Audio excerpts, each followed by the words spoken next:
আজকে মুসলমান জায়গায় জায়গায় মার খায়। সেন্ট্রাল লিডারশিপ আমাদের নেই, আমাদের সেন্ট্রাল লিডারশিপ নাই। আমাদের এইদিকে গোতা দিলে আমরা ওইদিকে যাই, ওইদিকে গোতা দিলে ওইদিকে যায়।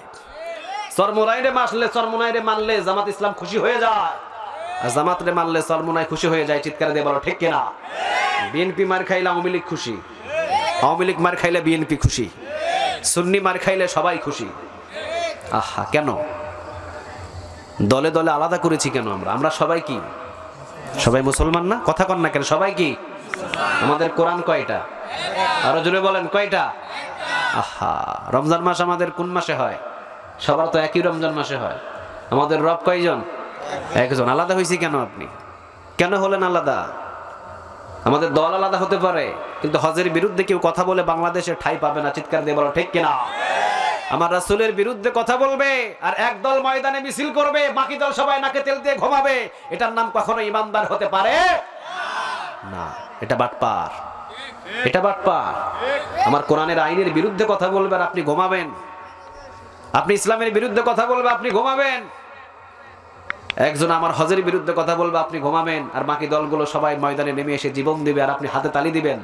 আপনি আল্লাহর গোলাম নয়, আপনি গোলাম নামের বাটপার।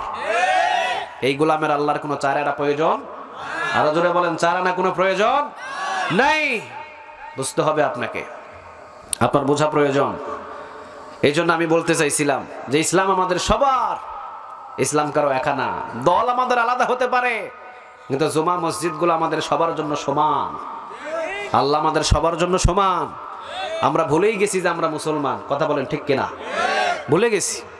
ওই দলের পিটাইলে এই দল খুশি হয়, এই দলের পিটাইলে ওই দল খুশি হয়ে যায়। কেন এমন হবে? কি প্রয়োজন? আমাকে বুঝতে হবে আমি মুসলমান। মৌমাছিরা সবাই একসাথে চলে, এই জন্য ঢিল মারার মতো পৃথিবীর কোনো বাপের ক্ষমতা নাই। আর মুনাফিক মাছি মার্কা, ও পায়খানাতেও ঢুকে, ও প্রস্রাবখানাও যায়, ও ভাতের টেবিলেও যায়, এরও জায়গায় জায়গায় জুতার বাড়ি খেয়ে মরে। ওর কোনো বিচার আছে? কথা বলেন, বিচার আছে? নাই। আর মৌমাছির চাকে একটা ঢিল মারিয়া দেখেন, অ্যান্টিবায়োটিক খাওয়াই দিব, এমন মোটা হবেন যে চিনতেও পারবে না কেউ। ও দল বল বেঁধে চলে। আমরা দল হারিয়ে ফেলেছি।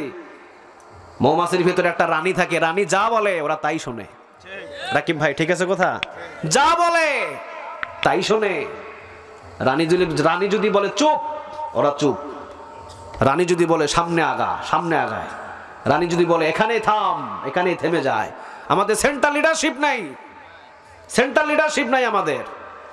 বাংলাদেশ বাংলাদেশের মতো চলে, ফিলিস্তিন ফিলিস্তিনের মতো চলে, সৌদি আরব ওর মন মতো চলে, দুবাই ওর মন মতো চলে, মালয়েশিয়া ওর মন মতো চলে।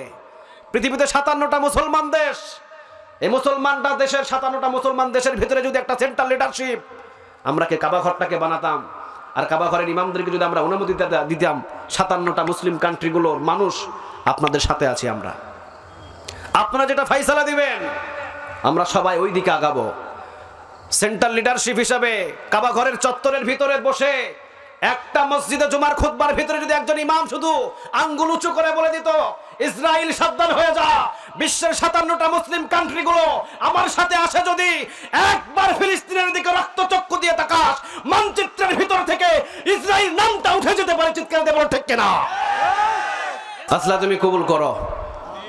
একটু বলেন না, আল্লাহ তুমি কবুল করো। আহা, আমরা সেন্ট্রাল লিডারশিপটাকে হারিয়ে ফেলেছি। কোনো সেন্ট্রাল লিডারশিপ আমাদের নাই। এতদিন লাগে, এতদিন লাগে। আরে মুসলমান তো সেই জাতি যে আঙ্গুলের ইশারা দিয়ে 12.5 লক্ষ বর্গ মাইলটাকে সে পরিচালনা করেছে। তার নাম কি? কথা বলেন না কেন? ওমর। উনি ছিলেন নরম না গরম? সবাই বলেন নরম না গরম? উনি হাতের ভিতরে মাঝে মাঝে তরবারি নিয়ে খুতবা দিতেন, জানেন এটা? হাতের ভিতরে তরবারি নিয়ে উনি মাঝে মাঝে খুতবা দিতেন। কয়দিন আপনার ইমাম সাহেব দিছে? সুদের পক্ষে কথা কইলেই তো আপনার ইমাম সাহেবের চাকরি নেই। ঘুষের বিরুদ্ধে কথা বললে আপনার ইমাম সাহেবের চাকরি শেষ। আহা, 3.5 লক্ষ বাংলাদেশে মসজিদ, মডেল মসজিদ বাড়ার পরে তো আরো মনে হয় যে 3.5 লক্ষ পার হয়ে গেছে। 4 লাখ ধরলাম, সব মসজিদ মিলে কয় লাখ? সবাই বলেন কয় লাখ? 4 লাখ। এই 4 লাখ মসজিদের খতিব যদি শুধু মসজিদে মসজিদে আন্দোলন গড়ে তুলতো, আল্লাহর কসম তসলিমা নাসরিনের মতো এই নাস্তিক বাংলাদেশের ভিতরে জন্ম নেওয়ার সাহস ছিল না।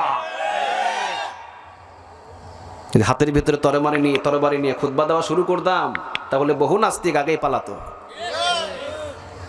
সময় এসেছে আমাদের গর্জে ওঠার। আল্লাহ আমাদের সবাইকে কবুল করো, আমরা বলি আমিন। আরেকবার জোরে বলেন আমিন। এই জন্য সেন্ট্রাল লিডারশিপ আমাদের প্রয়োজন। আমাদের সেন্ট্রাল লিডারশিপ নাই।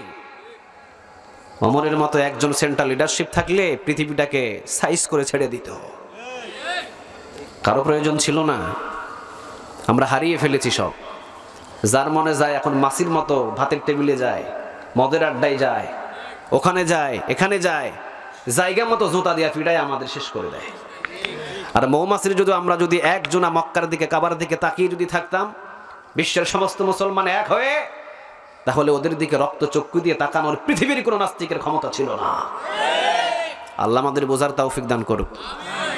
আরো জোরে চিৎকার দিয়ে বলেন আমিন।